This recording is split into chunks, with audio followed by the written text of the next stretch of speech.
స్వాగతం. Lotus agro farming మీ చిన్న పెట్టుబడికి కోట్లు గుర్పిస్తుంది. ముందుగా తలకాయ వార్తలు చూద్దాం. అటెనక వార్తలకు పోదాం.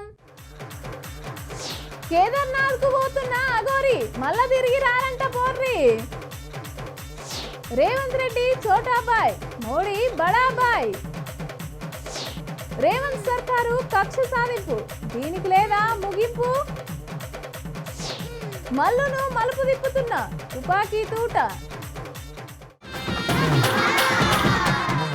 తుపాకీ రాజా, ఓ తుపాకీ రాజా. వచ్చ పై తుపాకీ రాముడు రానవచ్చ మహారాజా. అల్లం సాబ్, బెల్లం సాబ్, కొత్తిమీర సాబ్, పుదీనా సాబ్, పుంటికూర సాబ్. ఇక ఇవాళ మనతోని ముచ్చట పెట్టినకి వచ్చిండు నాగర్ కర్నూలు ఎంపీ మల్లు రవణ. మరి ఇంకెందుకు లేటు, మన మాటలతోని అన్నకు పెడదాం పోటు. నమస్తే అన్న. నమస్తే అన్న. హలో హలో హలో అన్న, అంత మంచిగానేగా. ఇక షురూ చేయన్న, షురూ చేయి. గాంధీ భవన్ నుంచి మీతో మాట్లాడలేకపోయినందుకు చింతిస్తున్నాను. అయ్యయ్యో, ఎందుకు సారు గంతగానం చింతిస్తున్నారు? చెప్పు ముచ్చటేందో. ముఖ్యంగా అగో ఏదో మాట్లాడదామని ఆతృతతో వచ్చి గట్లా సైలెంట్ అయిపోయాడు సారు. ఓ సారు, ఏంది సైలెంట్ అయినావు? తెలంగాణ ప్రజలందరికీ అందుబాటులోకి తీసుకొని రావాలనే ఉద్దేశంతో అగో మళ్ళా మర్చిపోయినట్టున్నాడు సారు. ఓ పక్కన ఉన్నోళ్ళు జరా స్క్రిప్ట్ అందిస్తే కాదా సారు? ప్రతిపక్షంలాగా ఉండకుండా ప్రతిపక్ష నాయకుడుగా ఉండి కేసీఆర్ గారు అసెంబ్లీ జరిగినప్పుడు కూడా రాకుండా. సరే వస్తలేడన్నా, అయితే ఇప్పుడు ఏం చేయాలని చెప్పు. ఇక దొరికిందేమో కానీ గడికి ఈ ముచ్చటనే పట్టుకొని మీ చేయి పాటోళ్ళు చెవులు వరుకుంటున్నారు. బీఆర్ఎస్లో టాకన్నా నేను కాదు. మనుషులేనా మీరు? కూర్చో. అగో సార్ ఎవరు మీద కోపం అవుతున్నాడు. సారు సారు రికార్డ్ అవుతున్నది, లైవ్ ఇది. బీఆర్ఎస్ పార్టీ వర్కింగ్ ప్రెసిడెంట్ మాజీ మంత్రి హరీష్ రావు. అదేంది, బీఆర్ఎస్ వర్కింగ్ ప్రెసిడెంట్ కేటీఆర్ కదా, మరి హరీష్ రావు అంటుంటే ఏంది? పోనీ తీరు మర్చిపోయినట్టున్నాడు సారు. నువ్వు కానీ సారు, నువ్వు కానీ. బంగ్లాదేశ్ లో ప్రభుత్వం మీద ప్రజలు తిరగబడ్డట్టుగా తెలంగాణలో ప్రజలు కాంగ్రెస్ ప్రభుత్వం మీద తిరగబడతారని మతి చెల్లించి మాట్లాడుతున్నారు కేటీఆర్ గారు. ఆయన చెప్పినంత మాత్రం అన్ని నిజమైతే అన్న. ఇక దానికి నువ్వు ప్రెస్ మీట్ పెట్టుడు మళ్ళా మాట్లాడు ఊకో అన్న. మీరు చెయ్యనటువంటి ప్రజా ప్రయోజనకరమైన పనులన్నీ రేవంత్ రెడ్డి గారు చేస్తున్నారు. అగో మీరేమో రేవంత్ సారు ప్రజల గురించి పని చేస్తున్నాడు అంటున్నారు, మరి వాళ్ళేమో ఏడాది దాటినా ఇచ్చిన 6 హామీలు ఇంకా అమలు కాలేదు అంటున్నారు. ఏందో మరి ఏమంటారు? సివిల్ సప్లైస్ ద్వారా సన్న బియ్యం పేద ప్రజలందరికీ కోట్ల మందికి ఇచ్చేటటువంటి స్కీముని రేవంత్ రెడ్డి గారు తీసుకొని వచ్చారు. ఓ దొరా, అవి మీ మంత్రి నియోజకవర్గాలకు తప్ప ఏడ ఇస్తలేదని పబ్లిక్ టాక్, నాది కాదు. అయ్యో, ఇవన్నీ మీరు ఇవ్వలేదు కాబట్టి మీ మీద తిరుగుబాటు చేసి ఓట్ల ద్వారా మిమ్మల్ని గద్దె దించారు. వాళ్ళు గద్ద దిగుడైంది, మీరు ఏడాది అయింది అధికారంలోకి వచ్చి. ఇప్పుడు అవన్నీ ఎందుకు చెప్పు? అరే కూర్చో, పని ఎవడు దీనికి? అరే ఎవరయాళ్ళు అన్న సిన్సియర్గా ప్రెస్ మీట్ పెట్టి మాట్లాడుతుంటే ఆయన సీరియస్ అయ్యేటట్టు చేస్తారు. ఉగారే మేము ఇప్పుడు ఇందిరమ్మ ఇండ్లు కూడా 5 లక్షలతో ఇస్తున్నాం. అదే రకంగా ఫ్రీగా మహిళలకి బస్సుల్లో తిరుగుతున్నారు. 200 యూనిట్లు ఫ్రీగా ఇస్తున్నారు. 10 లక్షల రూపాయలు ఇస్తున్నారు. ఓ అన్న, రైతు భరోసా లేదు, చదువుకునే ఆడపిల్లగాలకు అదేంటి యాక్టివ్ వాళ్ళు ఇస్తలేరంట. దాని తర్వాత ఆడోళ్లకు 2500 ఇస్తలేరంట. దాని ఏది తురం బంగారంతో షాది ముబారకో ఏదో అది కూడా ఇస్తలేరు అని రాష్ట్ర ప్రజల టాకర్లో అది కాదు. అసలు మీరు ఏం మాట్లాడుతున్నారు? మీరు మాట్లాడేటప్పుడు ప్రజాస్వామ్యాన్ని గౌరవిస్తున్నారా? ఎన్నికైనటువంటి ముఖ్యమంత్రిని అవాక్కులు చవాకులు. నాకు అర్థమైంది మహారాజా, నువ్వేదైతే ప్రిపేర్ అయ్యి వచ్చినావో మాట్లాడనీకే అగో గదే మాట్లాడుతున్నావు. నేను అడిగింది మాత్రం అస్సలు జవాబు కూడా చెప్తలేవుగా. సరే కానీ ఇక పో మహారాజా, ఇక పో పో పో పో పో పోయా. చూసినారులా రవ్వన్నను రఫ్ఫాడించిన మన మాటలు. రేపు ఇంకో పర్సనాలిటీతోని మళ్ళా కలుస్తా. తెలుసుగా, నా పేరు తుపాకీ, నేను ఈయనెవ్వరికి. అయితే బాగా వర్షం వస్తుంది. యాక్చువల్లీ ఈ ఇంటర్వ్యూ శ్రీవాళ్ళకి తెలియకుండా ప్లాన్ చేసినాం. నేనా నువ్వు? సారీ సార్, అర్ధగంట వచ్చి. Sorry sir. యాక్చువల్లీ ఈ ఇంటర్వ్యూ శ్రీవాళ్ళకి తెలియకుండా ప్లాన్ చేసినాం. సో స్టార్ట్ చేసుకుందాం సార్. సారీ. ఇప్పుడు మన మధ్య గులాబీ కుర్చీ మీద కూర్చున్న, గులాబీ కండు వేసుకున్న తెలంగాణ ఆయన ఉన్నాడు. ఆయనను ఇంటర్వ్యూ చేసి వీడికి ఎందుకు వచ్చిండు, ఏం మాట్లాడబోతుండో ఇక ఆయన ముచ్చట్లనే ఇందాం. అన్న నమస్తే. నమస్తే. అందరికీ రజతోత్సవ శుభాకాంక్షలు. రజతోత్సవ శుభాకాంక్షలా? ఎవరికి చెప్తివి? ఇప్పుడు హోలీ పండుగ శుభాకాంక్షలు ఉంటుంది, దసరా పండుగ శుభాకాంక్షలు ఉంటుంది, సంక్రాంతి పండుగ శుభాకాంక్షలు ఉంటుంది. అట్లనే రజతోత్సవ శుభాకాంక్షలు. రజతోత్సవ శుభాకాంక్షలు అంటే రజతోత్సవం ఏంది, రజతోత్సవం పండుగ ఏంది? 27 తారీఖు వస్తుందిగా. మీకే క్లారిటీ లేదు? ఉంటుంది, క్లారిటీ ఉంటుంది. అందుకే క్లారిటీ ఇచ్చారు ప్రజలు. ఇప్పుడు మీ బీఆర్ఎస్ పార్టీలు 10 ఏళ్ళు ప్రజలు అధికారం ఇచ్చారు కదా. ఈ 10 ఏళ్ళల్లా ఏమన్నా ప్రజలకు ఇంతో అంతో ఏమన్నా చెప్పుకునేటి ఏమన్నా ఉంటే చెప్పు. ఇగో మదాసి నీ పేరు గుర్తులేదు కానీ మేమేం చేయలేదు. అగో చూసిరు కదా, వీళ్ళు ఏం చేయలేదట. కథనంతా కలవకుంటోళ్ళు ఇంటికే చూసిరు కదా, మొత్తం ఇంటికే ఖజానా అంతా మలుపుకున్నారు. ఆయన సో చూసిరు కదా, రాష్ట్రంలో 7 లక్షల కోట్ల అప్పు అయితే ఏం చేసిరు? 1-2 చెప్పండి. లెక్కెత్తండయ్యో. 1-2 ఈ కాంగ్రెస్ పార్టీ లాగా 6 హామీలు ఇచ్చినాం. అయింది అమలు చేయలే, కానీ చేసినాం, కానీ చూపించినాం. మీరు ఇంత భారతం చెప్తున్నారు, మేము అంత చేసినాం అని చెప్పేసి. కానీ మీరు అంత చేసినా కూడా జనాలు మిమ్మల్ని ఎందుకని ఓడగొట్టినట్టు? ఇప్పుడు మేము ఓడిపోవచ్చు, కానీ ప్రజల గుండెలో మాత్రం ఎప్పుడు గెలిచే ఉన్నాం. కాంగ్రెస్ చాదగాని ప్రభుత్వం వల్ల ఇప్పుడు మొత్తం కొట్టుకోబోనికి వచ్చింది కాంగ్రెస్. చూస్తున్నావా? ఖజానా మొత్తం అప్పులకు మిత్తిలకే సరిపోతుంది కాబట్టి వాళ్ళు అమలు చేయలేకపోతున్నామని స్పష్టంగా చెప్తున్నారు. దానిపైన మీ స్పందన ఏంటి? ఆయన కుర్చీ దిగమని చేస్తున్నారు కదండి. మళ్ళా మొత్తం మీద అయితే ఆయన కుర్చీకి ఎసరు పెట్టి వీళ్ళు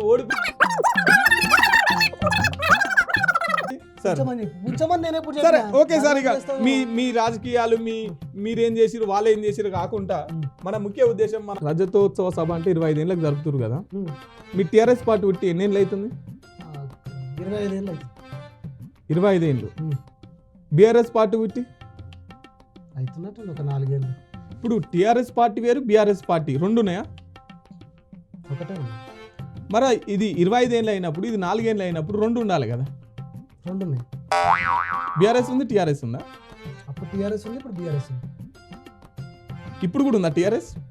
ఇప్పుడు కూడా ఉంది. కొంతమంది టీఆర్ఎస్ అనుకుంటాం, కొంతమంది బీఆర్ఎస్ అనుకుంటాం. కానీ మీరు అధికారికంగా మీ పార్టీ పేరును చెప్పాలంటే టీఆర్ఎస్ అని చెప్తారా, బీఆర్ఎస్ అని చెప్తారా? భారతీయ రాష్ట్ర సమితి. భారతీయ రాష్ట్ర సమితి పుట్టి ఎన్ని రోజులు అవుతుంది? 4 ఏళ్ళు అవుతుంది. మరి 4 ఏళ్ళకి రజతోత్సవ సభ ఎట్లా జరుపుతారు? పోనీ టీఆర్ఎస్ కు జరపాలన్నా కూడా 21కే దాన్ని ఆపేసి బీఆర్ఎస్ గా ప్రకటించారు కదా. 2 మేము కలిపినాం కదా. టీఆర్ఎస్ బీఆర్ఎస్ కలిపి 25 సంవత్సరాలు చేసుకుంటున్నాం. ఇప్పుడు 25 సంవత్సరాలు రెండింటి కలిపి చేస్తున్నారా, బీఆర్ఎస్ కి చేస్తున్నారా? రెండింటికి కలిపి చేస్తున్నాం. సో ఇదండి వీళ్ళు చెప్తున్నటువంటి పరిస్థితి. ఈ రజతోత్సవ సభకు అసలు బీఆర్ఎస్కి చేస్తున్నారా లేకపోతే టీఆర్ఎస్కి చేస్తున్నారా, 2 కలిపికి చెప్తున్నారా అనేది కూడా ఇప్పటిదాకా క్లారిటీ రాలేదు. సో మొత్తం మీద అయితే ఎట్లా కానీ ఏమన్నా కానీ ఎవరు ఏమన్నా అనుకోని సభనైతే వెట్టి తిడతాం అని చెప్పేసి ఇక్కడ ప్రముఖ నాయకుడు టీఆర్ఎస్ పార్టీ పుట్టి 20 ఏళ్ళు అవుతుంది, తర్వాత బీఆర్ఎస్ పుట్టి 4 ఏళ్ళు అవుతున్నది. ఈ రెండింటి కలిపి సిల్వర్ జూబ్లీ చేస్తురా లేకపోతే టీఆర్ఎస్ కి చేస్తురా లేకపోతే బీఆర్ఎస్ అనేది కూడా ఇప్పటికీ ఆయనకు క్లారిటీ లేదు. కాకపోతే ఇక్కడ ఉన్న సో ఇదండి మొత్తం మీద అయితే నేను చెప్తున్నటువంటి ముచ్చట. ఇక మొత్తం మీద అయితే నాకు ఈ క్లారిటీ లేకుండానే కూడా ఇంటర్వ్యూలకు వచ్చి క్లారిటీ లేకుండానే ఈ రజతోత్సవ సభలు పెడుతున్నట్టయితే మనం చూసుకోవచ్చు. సో సార్ వస్తున్నా సార్. ఇక మొత్తానికి అయితే ముల్లే మూట చదువుకొని పోతున్నారు కదా ఈ శ్రీవర్షిని అట్నే అఘోరి. ఇక ఇప్పటి నుంచి తెలంగాణ ముఖం కానీ ఇక ఆంధ్ర ముఖం కానీ కన్నెత్తి కూడా చూడదట. ఇక ఈడ పెద్ద పెద్ద ఛానళ్ళు యూట్యూబ్ ఛానళ్ళు ఘోరంగా ట్రోల్ చేస్తే తట్టుకోలేక ఈ మాట మాట్లాడుతుంది అన్నట్టు. చూడుర్రి ఆమె బాధ ఎంత ఘోరంగా ఉన్నదో.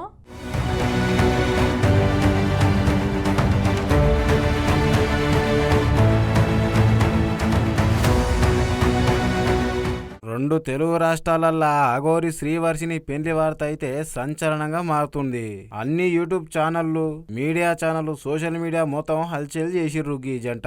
ఇంతకు ముందే ఏడా చూసినా గాని గీ అఘోరి గురించే మస్తు వార్తలు వచ్చినాయి. రోడ్ల మీద కార్ ఆపి తిట్టుడు, పోలీసుల మీద దాడి చేసుడు, మత విద్వేషాలు రెచ్చగొట్టే మాటలు మాట్లాడు అసొంటివి మస్తు చేసిండు. అంతేకాదు ఈయన మీద మస్తు కేసులు కూడా ఉన్నాయంట. ఇక మొత్తానికైతే మొన్న శ్రీవర్షిని పెళ్లి చేసుకున్నాడు. దాని తర్వాత చాలా వివాదాలు అయితే బయటకు వచ్చినాయి ఈయనకు సంబంధించినవి. అఘోరి గురించి మస్తు మంది మస్తు రకాలుగా మాట్లాడుతున్నారు. నేనే అంటే నాకన్నా మొండోళ్ళు ఉన్నారు ఈ సమాజం అంతా అనుకుని మొత్తానికైతే మళ్ళా తెలుగు రాష్ట్రాలలో నేను కనిపించను, మా భార్య శ్రీవర్షిని కూడా కనిపించదు అని గిట్లా వీడియో తీసి ఎట్లా పెడితే మస్తు వైరల్ అవుతుంది ఇప్పుడు. అయితే ఈ వీడియోలా శ్రీవర్షిని అఘోరి మాట్లాడుకుంటా మా జోలికి వచ్చినా మమ్మల్ని విడదీయాలని చూసినా గానీ పెట్రోల్ పోసుకొని కారుతో సహా సజీవ దహనం అవుతామని చెప్పేసి అంటున్నారు. మీరే నూర్రి. ఎంతో మంది ట్రోలింగ్ చేస్తున్నారు, ఎంతోమంది విమర్శిస్తున్నారు. వాళ్ళందరికీ ఒకటే చెప్తున్నాం, మేమైతే ఇక్కడ ఉండట్లేదు. రెండు తెలుగు రాష్ట్రాలకు కూడా మేము రాము. మేము ఉత్తరాఖండ్ వెళ్ళిపోతున్నాం, కేదార్నాథ్. జీవితాంతం అటే ఉంటాం. కేదార్నాథ్కి వెళ్ళి కేదార్నాథ్ నుండి ఇంకా పైకి వెళ్ళిపోయి అక్కడనే ఉండిపోతాం. మా ఇద్దరి జీవితాలు మేము గడుపుతున్నాం. ఎందుకు మా గురించి ఇంత ట్రోలింగ్ చేస్తూ ఇంత విమర్శిస్తున్నారు? మీకేం అవసరం? మా బతుకులు మేము బతుకుతున్నాం కదా, మా జీవితాన్ని మమ్మల్ని బతకనివ్వండి. రెండు తెలుగు రాష్ట్రాలలో ఏ మ్యాటర్స్ లేనట్టు మా మీదనే ట్రోలింగ్ చేస్తూ పదే పదే మా న్యూస్నే వేస్తున్నారు. మా దగ్గరికి ఎవరు వచ్చినా సరే మేము మా ప్రాణాలు వదలడానికి కూడా సిద్ధంగా ఉన్నాము. వదిలేస్తామని ఫిక్స్ కూడా అయిపోయినాం. పెట్రోల్ కూడా రెడీగా ఉంది. మా బతుకులు మమ్మల్ని బతకనివ్వండి. మేము ఆ రెండు తెలుగు రాష్ట్రాలకు రాము. జీవితంలో ఇంకెప్పుడు కూడా ఆ రెండు తెలుగు రాష్ట్రాలకు రాము, రాబోము కూడా. మేము కూడా ఓపిక ఎంతవరకు ఉండాలి అంతవరకు ఉంటుంది. మేము కూడా సహించలేకపోతున్నాము. ఏంటి అసలు ఆ మాటలు ఏంటి, ఆ కంప్లైంట్స్ ఏంటి, వాళ్ళు మీడియా ముందుకు వచ్చి ప్రెస్ మీటింగ్లు పెట్టి వాళ్ళు మాట్లాడే మాటలు చాలా అంటే చాలా ఘోరంగా ఉన్నాయి. మీరు అనుకుంటున్నారేమో కానీ వాళ్ళు అలాగే అంటారు, చనిపోరని. 100% ఆ వీడియో కూడా మీకు పంపిస్తాను. మా న్యూస్లు ఆపేస్తే బాగుంటుంది. ఇంకా దేశంలో చాలా ఉపయోగపడే న్యూస్లు ఉన్నాయి, అవి చూపించండి. మాదొక్కటే కాదు కదా. ఇక వీళ్ళకు పెళ్లైన మ్యాటర్ అయితే అందరికి తెలిసిందే. దాని మీద వర్షిని కుటుంబ సభ్యులు ఇంకా కొంతమంది సాధువులు అట్లనే అఘోరి మొదటి భార్య గీళ్ళ వివాహాన్ని వ్యతిరేకించుకుంటూ అయితే కేసు పెట్టిర్రు. ఇక గిసొంటివన్నీ జరుగుతున్నాయని గిట్ల వీడియో చేసి మాట్లాడుతున్నారు. మా ఇష్టం వచ్చినట్టు మేము బతుకుతాం, మళ్ళా మమ్మల్ని ఎవరన్నా కెమెరా పెట్టి షూట్ చేసినా మమ్మల్ని ట్రోల్ చేసినా గానీ మేము ఆత్మహత్య చేసుకొని చచ్చిపోతాం. మళ్ళా ఈ తెలుగు రాష్ట్రాలకు అడుగు కూడా పెట్టాం. మొత్తం కేదార్నాథ్కి వెళ్ళిపోతున్నాం, ఆన్నే ఉంటాం, ఏదో పని చేసుకొని బతుకుతాం. మా గురించి రాసే బదులు రాష్ట్రంలో మస్తు సమస్యలున్నాయి, గా దాని మీద ముందుగా ఫోకస్ చేయండి అని చెప్పేసి శ్రీవర్షిని అంటుంది. మా దారి మాది, మమ్మల్ని ఎవరు ఆపకుర్రి, ఇక మా గురించి వదిలేయిర్రి అని అంటుర్రు. మరి గీ అఘోరి స్వామి ఫస్టులా నేను దేశంలో ధర్మాన్ని నిలపనికనే గీ అవతారం పొందిన, దేశం శాంతి కోసం నడుస్తున్నా, హిందూ తత్వం కోసమే జీవిస్తున్నా అని చెప్పేసి మస్తు మాటలు నరికిండు. మళ్ళీ ఇప్పుడు చూస్తేనేమో అన్ని గీ వేషాలు ఉన్నాయి అని చెప్పేసి సమాజంలో జనం అయితే అనుకుంటున్నారు.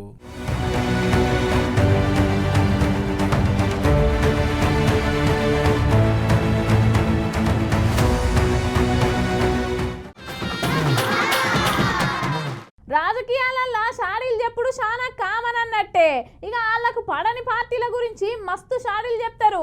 ఒకవేళ వాళ్ళు ఏం చేయకపోయినా కూడా చేసినట్టు చెప్తారు, లేనిది ఉన్నట్టు చెప్తారు, ఉన్నది లేనట్టు చెప్తారు. ఇక గదే కదా రాజకీయం అంటే. గట్నే ఓ లీడరు పార్టీల గురించి చెప్తున్నాడు, మీరు కూడా ఇనుర్రి.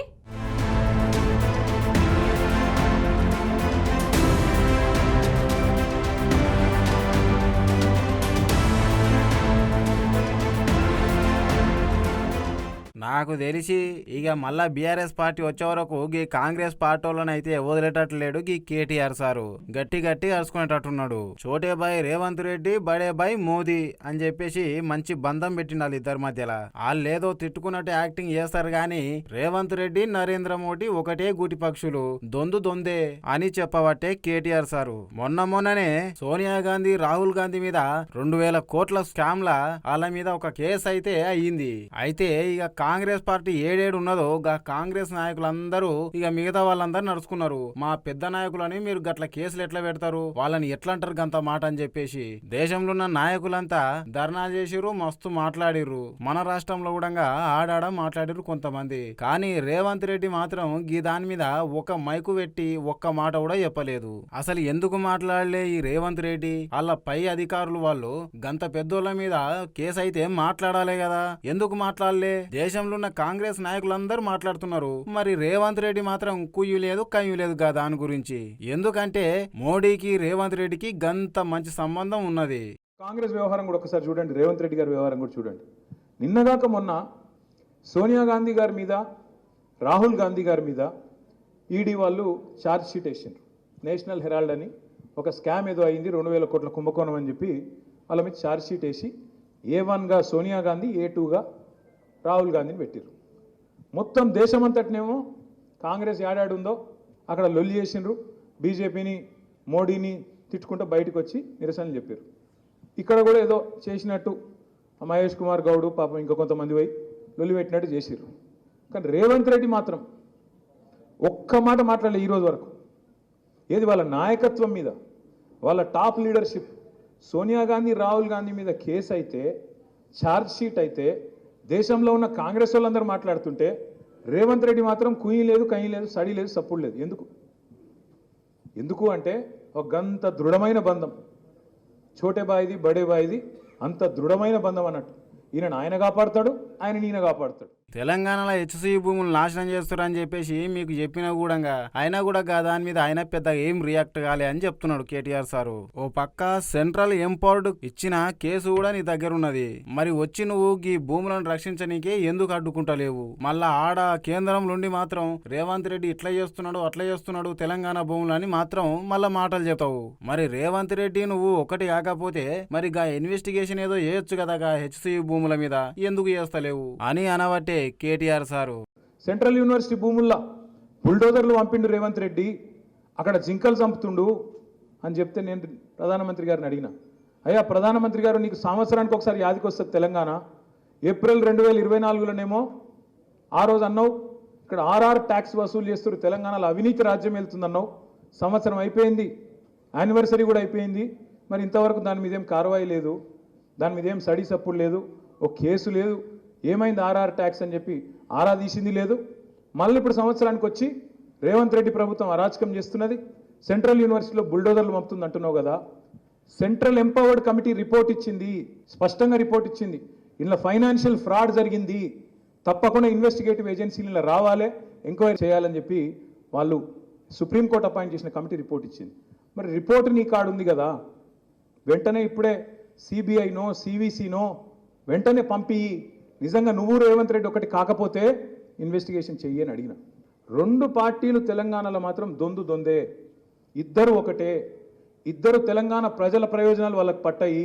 అయినా కేటీఆర్ సారు కాంగ్రెస్ బీజేపీ అనే పార్టీలు అసలు దేశంలో ఏడగలవవు, కానీ మీరైతే వాళ్ళిద్దరు ఒకటి అని చెప్తున్నారు. ఒకవేళ కాంగ్రెస్ ప్రతిపక్షంలో ఉన్నా గానీ బీఆర్ఎస్ బీజేపీ ఒకటి అని చెప్తారు. గట్ల మాట్లాడుడైతే ఏ రాజకీయ నాయకునికైనా కామనే అని చెప్పేసి బయట పబ్లిక్ టాకు.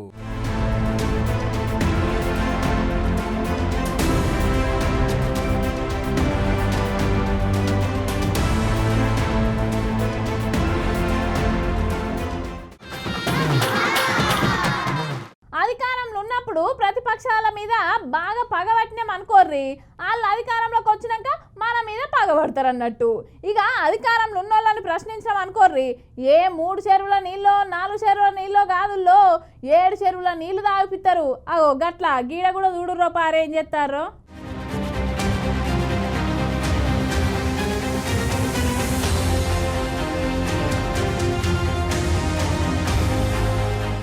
హెచ్సిల 400 ఎకరాల భూమి వేరే బయట కంపెనీలకు సర్కార్ అమ్ముతుందా అని చెప్పేసి అక్కడ జింకలు నెమళ్ళు పర్యావరణం అంతా ఆగమవుతుందా అని చెప్పేసి బీఆర్ఎస్ పార్టీ వాళ్ళు అట్నే విద్యార్థులు ప్రతిపక్షాలు అంతా ఆగమాగం చేసినాయి కదా. ఇక కండ్ల కొన్ని ఏఐ ఫోటోలు మార్పింగ్ చేసిరని చెప్పేసి BRS party social media convener Manne Krishank మీద కేసు పెట్టిర్రు. అయితే కేసు పెడితేనే రోజు విచారణకు పోతుండట, కానీ పోలీసు వాళ్ళు అయితే విచారణ చేస్తలేరట. మొదటి రోజు అయిపోయింది, రెండో రోజు అయిపోయింది, ఇలా మూడో రోజు పోతుండట. ఆడ ఓ కునుకు తీస్తుండట, వస్తుండట. అరే విచారణకు పిలిచి విచారణ చేయాలి కానీ ఆడ పోలీసు వాళ్ళు లేరు, కుర్చీలను ఎంతసేపు అని చూడాలి. ఇదేం విచారణ, ఇదేం పనిష్మెంట్, ఇక మేము వేరే పని చేసుకోవద్దా అని చెప్పేసి గట్టిగానే గరానికి వస్తుడు మన మన్నె క్రిషాంక్ అన్న. ఇనూరు రూపారి అసలు ఏం ప్రశ్నలేలే. కొందరు మీడియా వాళ్ళు కూడా లోపలికి వచ్చి చూసిర్రు, ముంగట అధికారి కూడా లేని పరిస్థితి. ఖాళీ కుర్చీని చూసుకుంటా కొన్ని గంటలు కూర్చున్నాం. నిజం చెప్పాలంటే ఒక అర్ధ గంట కునుకు కూడా వేసినాయి. ఏం చేస్తా, ఎవరు విచారణ కూడా అడుగుతలేరు, కళ్ళు మూసుకున్నా నిద్రపోయినా కూడా. ప్రశ్నలు గుండుస్తున్నా కేవలం హరాస్ చేయడానికి. బయట ఉంటే ప్రశ్నలు అడుగుతున్నాం, బయట ఉంటే ఇప్పుడు నిన్న మొన్న గ్రూప్ 1 విషయం మీద అడిగినాము, ట్వీట్లు వేస్తున్నాం. దీన్ని ఎట్లా ఆపాలి? బీఆర్ఎస్ ఇవాళ సోషల్ మీడియా, ఎందుకంటే పిసిసి ప్రెసిడెంట్ గారు సోషల్ మీడియా గురించి మాట్లాడతారు, ముఖ్యమంత్రి గారు సోషల్ మీడియా గురించి మాట్లాడతారు, వాళ్ళు బహిరంగ సభలు పెట్టుకొని బీఆర్ఎస్ సోషల్ మీడియా గురించే మాట్లాడుతున్నారు. దాన్ని ఎట్లా ఆపాలని పని పెట్టుకొని ఉన్నారు. ఆ పని వాళ్ళకు లేదు కాబట్టి దాన్ని పాపం తెచ్చి ఇక్కడ పోలీస్ స్టేషన్ వీళ్ళు ఏం చేస్తారండి పాపం. ఫస్ట్ ఏమో క్వశ్చన్ పేపర్ కూడా ఉండలేదు వీళ్ళ దగ్గర. రైట్ కాదన్నట్టు ముచ్చట. పోలీసు వాళ్ళు లేరాట, కునుకు తీస్తుండాట, వస్తుండాట. అరే గిదేమి ఎంక్వైరీ, గిదేం విచారణ? ఇది కేవలం రాజకీయంగా దెబ్బతీసుడే తప్ప ఇంకోటి లేదు. నిజంగానే ఆడేమన్నా తప్పు జరిగితే వెంటనే చర్యలు తీసుకోవాలి, కానీ గిదేంది అని చెప్పేసి అలా పార్టీ వాళ్ళు కూడా గరానికి వస్తున్నారు. ఏంది పోలీసు వాళ్ళంతా కాంగ్రెస్ వాళ్ళు ఎట్లా చెప్తే అట్లనే వింటున్నా, ఏంది చట్టాన్ని ఫాలో అయితలేరా అని పబ్లిక్ అంటున్న మాట. ఇక చూడాలి మరే ఇంకెన్ని రోజులు నడుతుందో ఈ కేసు.